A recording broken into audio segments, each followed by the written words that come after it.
and thank you for joining me. Somewhere in the halls of Washington, a stench hangs heavy in the air. It's the stench of corruption and incompetence, and like no other in our grand history. But fear not, America, we can overcome this. The answer is simple. When the trash begins to stink, it's time to throw it out. Of course, there are always bad actors in both parties. Regardless of party affiliation, we should never be afraid to purge our government of those who have abandoned their posts. Indeed, the Republican-controlled Congress has done just that, repeatedly playing the terror card whenever their motives are brought into question. Meanwhile, the U.S. Constitution lies in ruin. According to the government's own reports, George Bush's invasion of Iraq has already cost America the lives of over 3,000 soldiers. But instead of making us safer as promised, it has actually increased the threat of terrorism here at home. Still, it is not Mr. Bush who is up for re-election in 2 weeks. It's those scalawags in Congress who must prepare for the wrath of angry voters.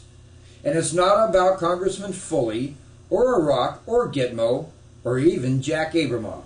It's about the kind of leadership that would allow these scandals to become the rule rather than the exception. This week we learned George Bush has jettisoned his stay the course mantra.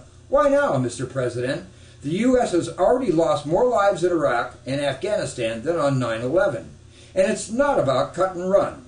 Ideally, we would turn security of Iraq over to the Iraqi government sooner rather than later. But leaving too soon might leave the Iraqi security forces ill-prepared to deal with a crisis we created.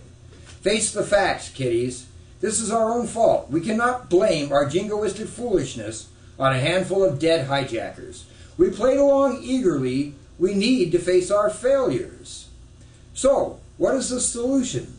Well, for starters, we can go to the polls in November, and we can show those scalawags in Congress who really calls the shots in this country. We can kick the trash to the curb. Thank you for joining me.